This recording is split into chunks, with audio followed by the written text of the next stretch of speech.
Brandi, thank you so much for joining me here on the Entrepreneurial Success Podcast. Before we get into all the good stuff, why don't I hand over to you? You just introduce yourself and tell us what you do. Sure. So first off, thanks for having me. And in a nutshell, I help women entrepreneurs get shit done. So what that actually means in a practical sense is I help women entrepreneurs and small business owners and professionals with their processes and workflows and systems and figuring out what in their business needs a workflow. Where could we implement some sort of process? Does it just need like a workflow or a checklist of items? Is there opportunities for automation, or what technology can we implement into their business to make things more efficient and run faster, and also so that they can spend their time doing the stuff that's actually making them their money, like the place where their passion lies, as opposed to all of the other admin or techie things that maybe they don't like to do or they just don't want to do. Yes. And we're going to talk a lot about having an effective workflow later on.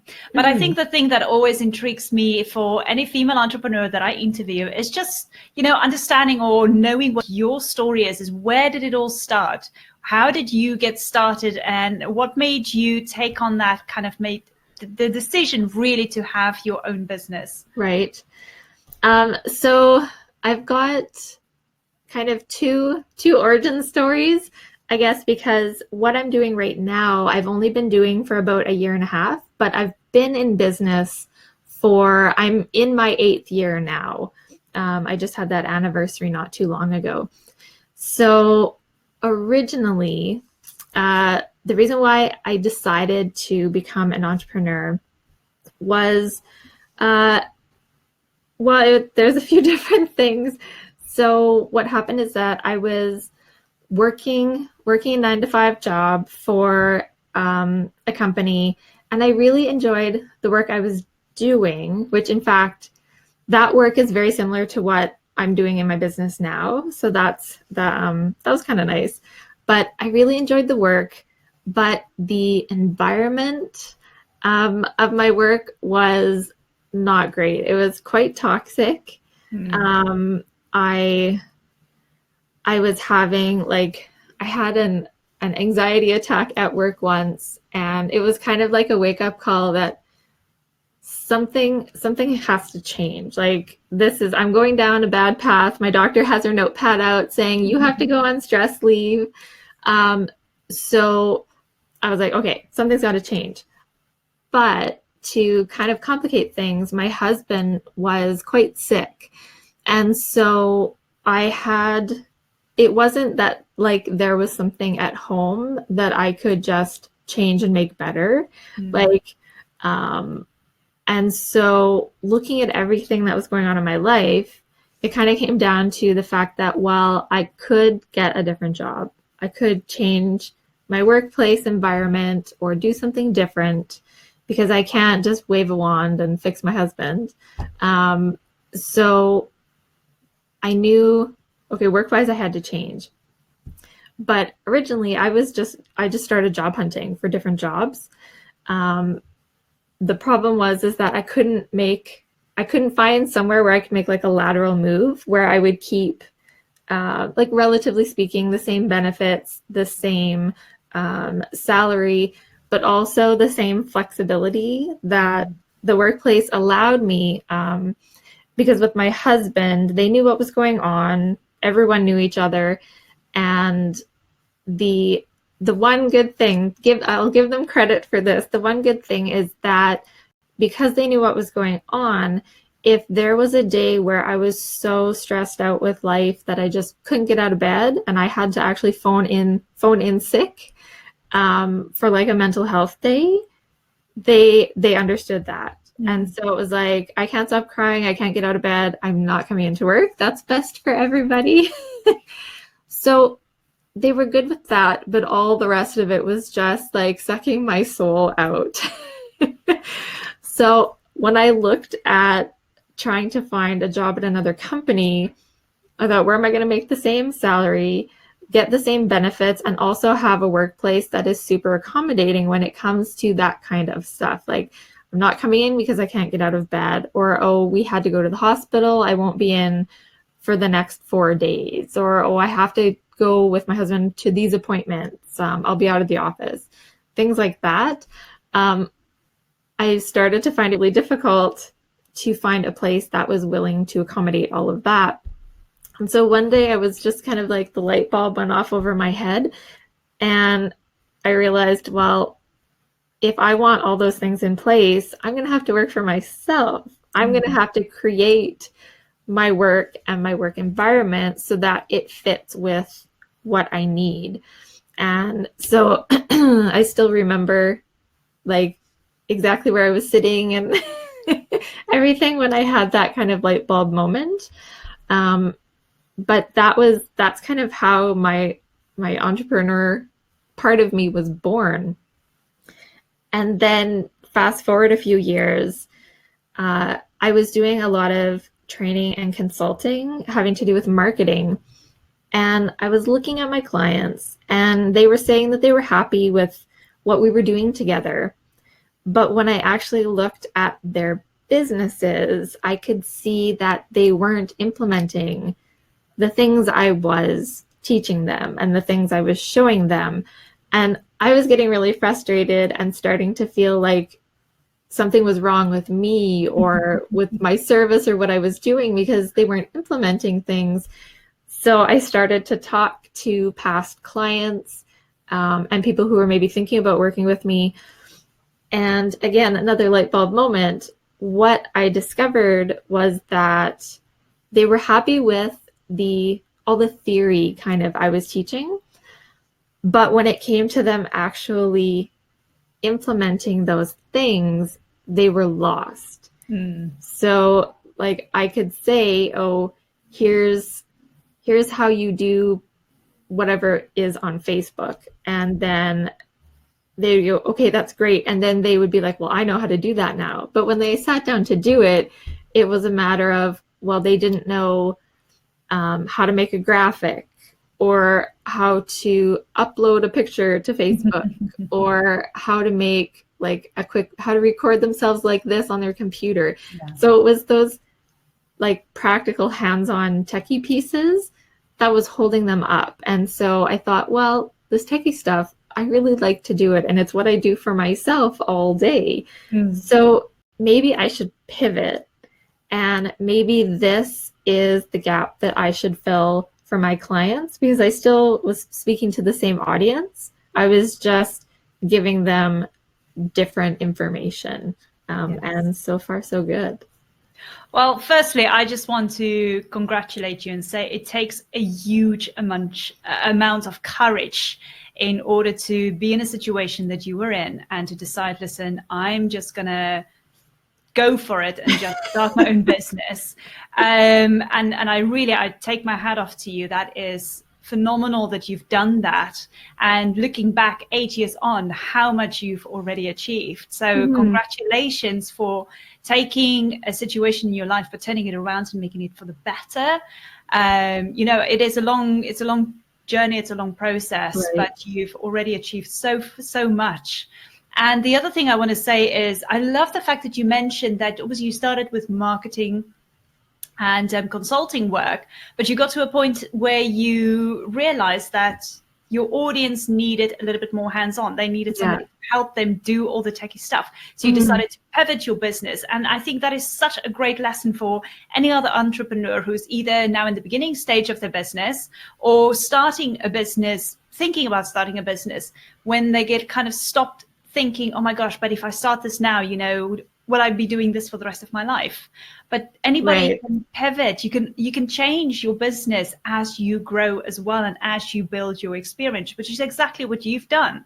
And you've listened to your audience and you pivoted accordingly in order to help them with that. And I can relate to that because I love the techie stuff. I love getting my hands dirty and really going in there and figuring out how things fit together. So, but overall, I think it is an amazing story, and thank you so much for sharing that and being quite transparent with it. It is fantastic.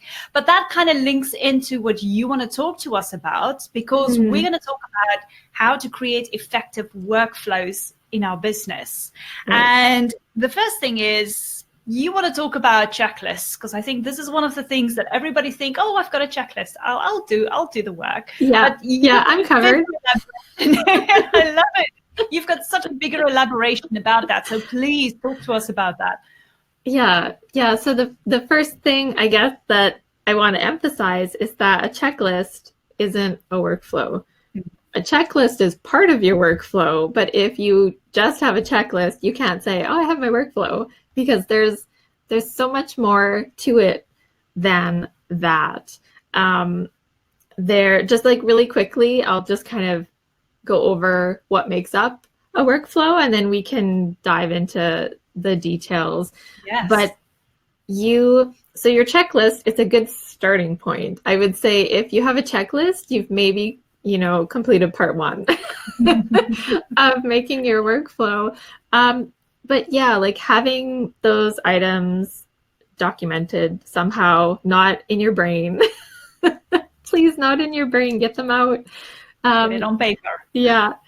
And they need to be specific, so that when you come back to them later, you know what you meant when you said, like, do ABC. You're not confused. If there are instructions or extra info, or even saying like this step requires this tool to complete, information like that is important to add in so that you can complete the workflow later on. Also, who is doing what? If it's just you on your team, then this isn't quite as important starting out. But if you have team members, or if you anticipate having team members, knowing who can do what steps, or at the very least knowing which steps of that workflow you have to do, so that it just makes things smoother going forward. Also, your checklist should be, your workflow, your workflow should be repeatable. So if you have 10 steps and you do those 10 steps every time, perfect. But if you have some task and every time you do it, it's a little bit different, then that's going to become an issue, because it makes it very hard to complete consistently.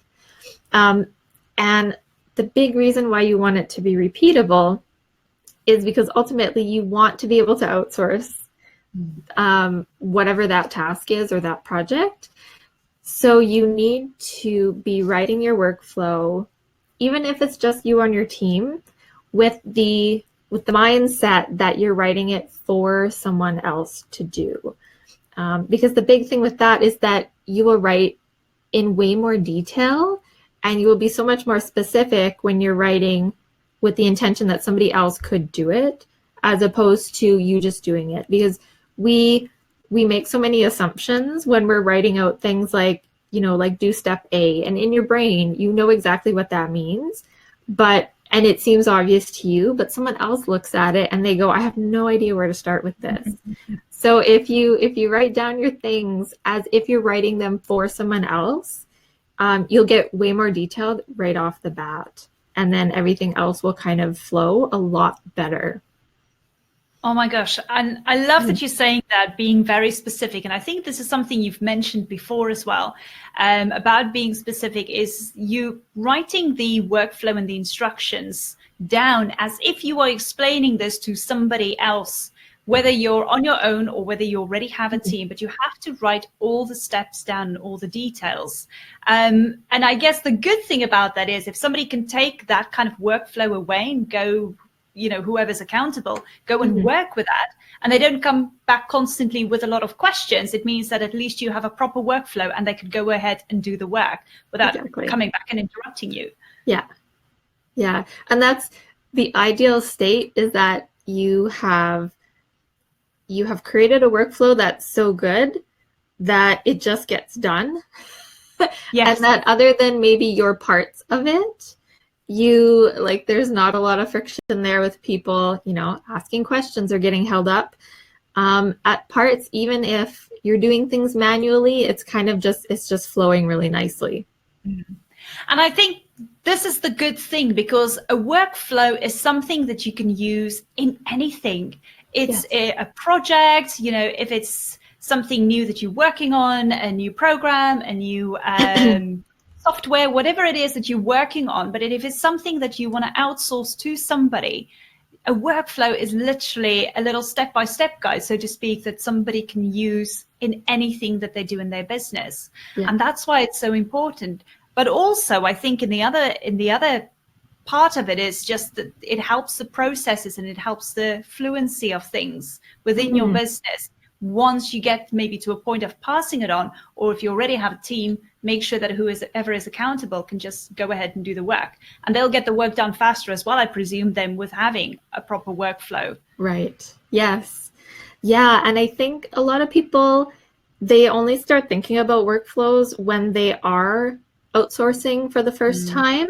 And then they realize, oh, crap, I have to have some sort of instruction so this person knows what to do.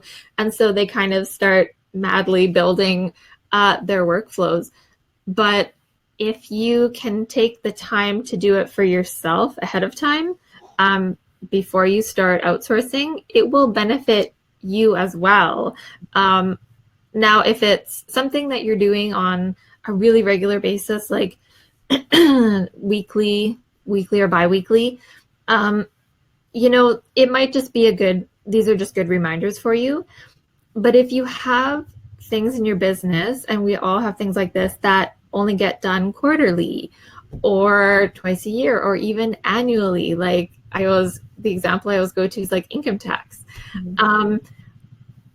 Having a checklist, even for yourself, might not be sufficient, because there are still going to be things. If you do something once a year, do you really, really remember every single tiny little detail of what you're supposed to be doing? Now, if you're an accountant, probably. But for the rest of us, having that workflow all documented means that when you actually have to go do that thing that you don't do very often, it's so much easier, because you don't have to sit there and go, okay, how do I do this again? And then you go and look back at what you did last time, and then you're like, oh, okay, yeah, that's how I do that.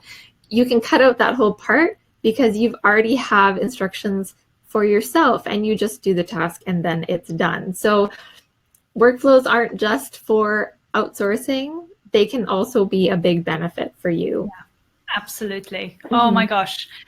Talk to us about how a workflow can be either manual or automated. Right. So this is the thing. I think people get mixed up with the word checklist, because they think, oh, checklist is a workflow, but a workflow is something that's automated, and that's not the case, right? So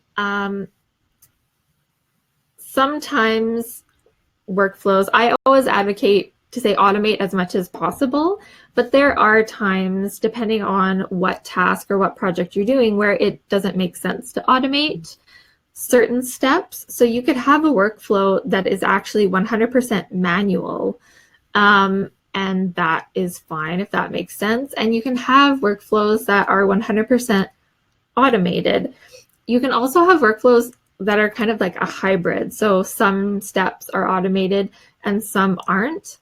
And actually what I find is that a lot of workflows end up being kind of hybrid, as people see places where they could automate. Yes. But just to give some examples so everyone kind of can picture what I'm talking about here. So a manual workflow. I'm going to use the example of onboarding a new client. So say you're a coach and you only work with a handful of really high ticket clients a couple times a year. So you're only onboarding, we'll say like one person every quarter. Now, because they're high ticket, you probably want to do a lot of hands-on, like really good customer service stuff with them, because they're investing a lot of money in you. So this is a case where it might make sense just to have a manual workflow where you just have all the steps and they're just reminders for you to complete them. On the flip side, say you sell a small ticket digital product, like some sort of like mini course or something, a video training, something like that. Now, that's something that you might be able to automate from start to finish because it's a smaller ticket, so you don't necessarily need all of those manual touch points with your client all throughout. So from them getting to your sales page to checking out, they're getting automated emails to welcome them, to give them access to whatever it is they've purchased, receipts. Maybe you send a follow-up email that's, you know, part of a nurture sequence or something, helping them to complete whatever materials you provided, asking for feedback, all of that. Now, there could be times where they actually need your help and they're reaching out to you. So of course, that's going to be manual. That then veers more into just customer service as opposed to part of your workflow. But that's a situation where you could completely automate all of that if you wanted to. And then I'll give you an example of kind of like a hybrid one. So I get a lot of clients who are setting up like online courses or memberships, and they want to beta test before they roll it out to the public. So these are often cases where there are some things that are automated and some things that aren't, because number one, they're beta testing. So they're not only beta testing the product, but also the client's or customer's experience.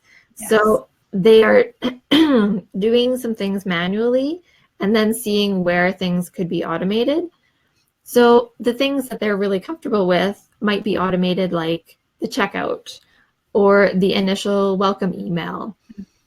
And then beyond that, then maybe they're following up manually with people to get that feedback from whatever they're beta testing, to get information about, okay, what places could be automated, what places are there gaps in my workflow that I can't see, but that these people are saying, well, it'd be really nice if you did this. And then it's like, okay, adding that to my workflow now.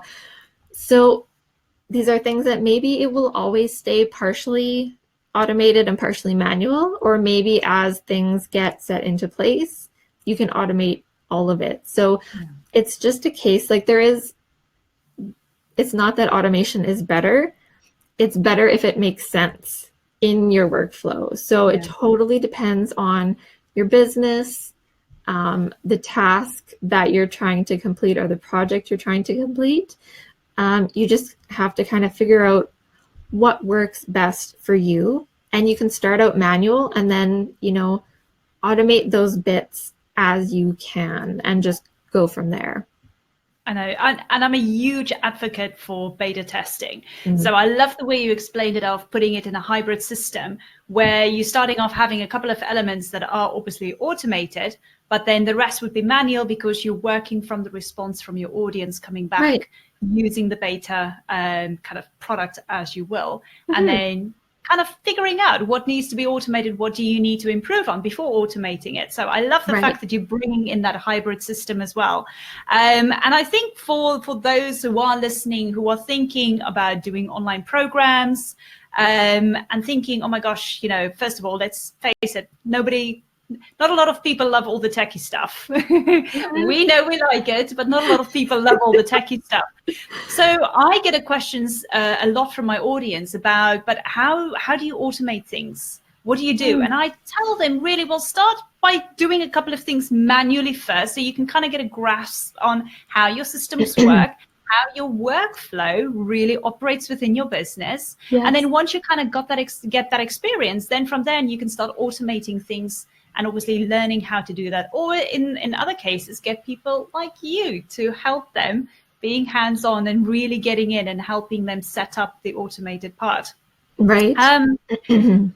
From your experience, where can you use workflows? Everywhere. Love it. Anywhere and everywhere. Like anything you have to do in your business could potentially have a workflow. Now, recognizing that, sometimes your workflow might really only honestly be like one item, like check email, right? Even though within that you could break that down, but you have to do what makes sense. But so look at the things that you are doing the most in your business. So what are the tasks that you are completing on the most regular basis? And that also take the most time. So like I said, check email might not need a whole workflow. You might just need a reminder for yourself. But writing a blog, if that's something that you're doing every week, that's probably taking you a lot of time. And because you're repeating it a lot, that is a perfect candidate for a workflow. Mm-hmm. So not only what things take up the most of your time, but what things do you find you are messing up on a semi-regular basis? Because then that definitely needs a workflow, because obviously there's something in there that you're forgetting or just doing wrong all the time. And so you just need some clear steps and instructions for yourself. And so, yeah, just think about what in my business is taking me the most time. What am I messing up or is too frustrating to do? And then, also if you are planning on outsourcing, what are the things you would like to outsource? Because obviously those are good candidates for creating workflows. So it's not, you don't have to create workflows for everything all at once. That's far too much work, but just kind of prioritize those things and start there. And then it kind of becomes almost like a habit. Then suddenly you want to start doing something new in your business. And the first thing you do is you start to create your workflow for it. And that's just part of the process. Mm-hmm. What kind of programs or systems do you use in your business to kind of help you with creating a workflow? So I'm not paper-based, but if anyone out there is paper-based and you want to start your workflows in a notepad or notebook, that's great, but you do really need to get them online into some sort of program. So like I started out using Todoist, which is a great app. It works on desktop and mobile.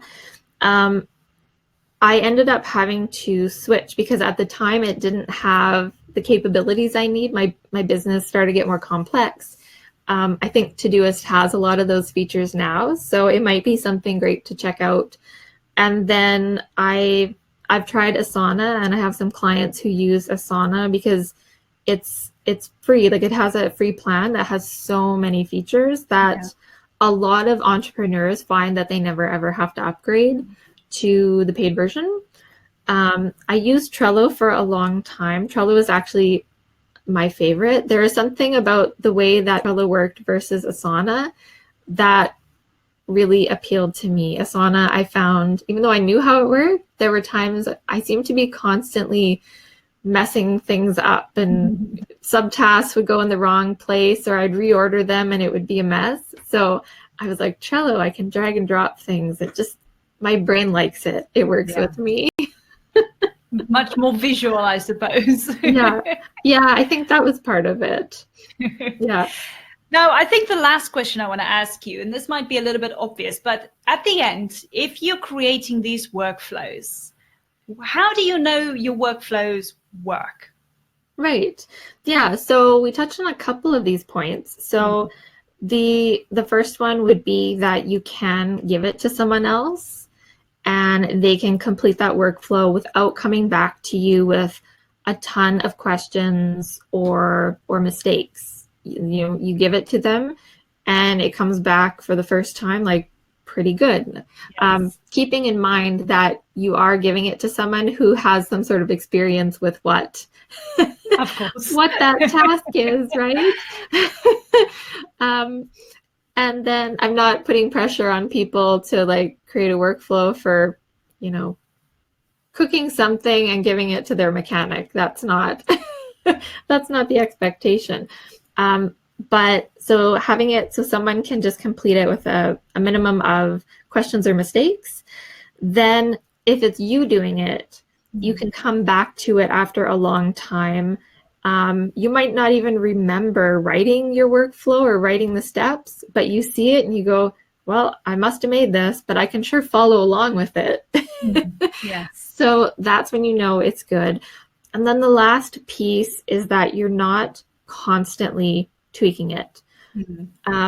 Because if you have a bunch of steps, but every second or third time you go to do it, you're like, oh, actually, this is what has to get done here instead, or oh, I changed this part, or oh, this is a unique situation, so we're going to do these 3 things instead and not these ones. Then you have to kind of go back and look at what you're actually trying to do. Like if your task branches off and it's super complicated with like, oh, in this scenario, go over here, but if it's this scenario, do these other tasks instead, it might be easier just to split those up and have like version 1 and version 2. And then all you need to worry about is, okay, which version are we working on? Okay, and here's all the steps. Because in the end, that's less complicated than either you trying to remember, okay, which steps do I do in which scenario, or having to worry about someone else that's doing the task for you. Now they have to know all of that. So if you're constantly having to tweak it, either your workflow actually needs to be split up, or you need to take a step back and look at how you're doing things. Like why are things constantly changing in your business? There has to be some sort of consistency there. So it could just be, you just have to stop and settle on a process.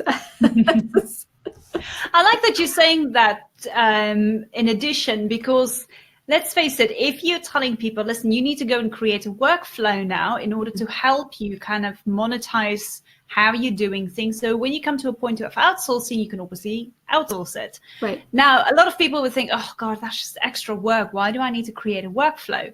But I think that kind of works in with what you just said about as you are doing the work, have a little notepad or have Trello next to you and just kind of fill in how you are doing the steps. So it's not something that you have to do in addition, just sitting and thinking about the steps. It's just while you are doing the work, kind of create that workflow at the same time. And once it's done, it's done. Yes, definitely. The best time to create the workflow is when you're actually doing that thing.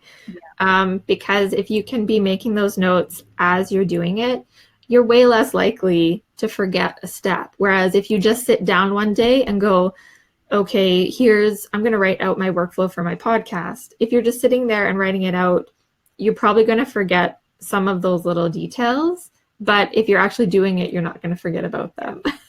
So true. And I made that mistake when I started my podcast. I was thinking about everything and I had to go back a few times to my workflow and update it. And then I was like, what am I doing? I'm just going constantly changing things. And I realized my mistake. Oh my gosh, Brandi, I loved having this conversation. I just quickly want to conclude on everything that we've talked about, because I think a workflow is really something that is so important for any business owner, whether you're in the business solo, you're on your own, or whether you're starting now at this point, thinking about getting some help in, or you already have a team. I mean, workflows are really important. But apart from that, it is not just a checklist. It is something that is a little bit more deeper in detail. And I love the fact that you said you need to be a little bit more specific. So create or kind of explain and write the instructions as if you are talking to somebody and explaining it to them for the first time, but also making sure that somebody is accountable. So if you have a team, make sure that one person in particular is accountable for that, rather than, just giving it to a team and say, sort it out. Yeah, no, Oh, don't gosh, do that. you're not going to get any return on it. Trust No. me, that process is just going to lay on the table and nobody's going to take responsibility for Exactly. it. So definitely make sure that somebody is accountable for it. But then what I liked about the workflow as well is you kind of talked about a little bit about having some instances where it's manual, where you can automate it, but also the hybrid part. So I really like that you bring in the hybrid part, and particularly for those who's listening, who's thinking about doing online courses or online products, and you want to do a beta test, a hybrid is definitely one of the best ways to go for that. And then, and just looking at the kind of tools that is available. You mentioned Trello and to-do list, I think was the one you said. So just using the kind of tools that is available out there in order to make sure that whatever workflow you're creating, it's online, because let's face it, once it's online, you can email it or share it to your team. Yeah. You don't have to go and photocopy your notes. No, you don't have to fax your written checklist to someone. I know. You don't want to do that. Who's got fax machines these days? It's crazy. People do. It's I don't know.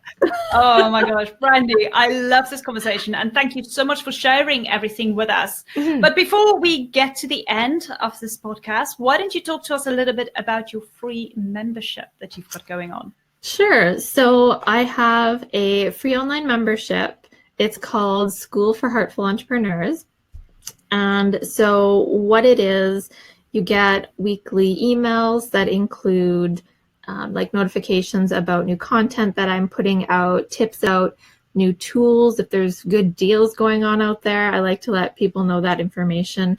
It also includes a private Facebook group that's just for members, where we talk all day, every day about workflows, about a lot of techie questions. Like a lot of the questions I get are, I want to do X, what is the best tool or app for that? And so that's, a common theme inside the group, and comparing different tools to see what's best for everyone.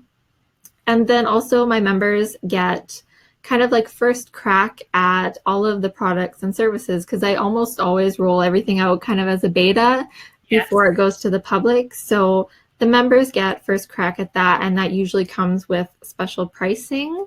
So a few little bonuses there. And it's just a nice safe space where we talk about our business frustrations, our tech frustrations, and try to help each other out as much as we can.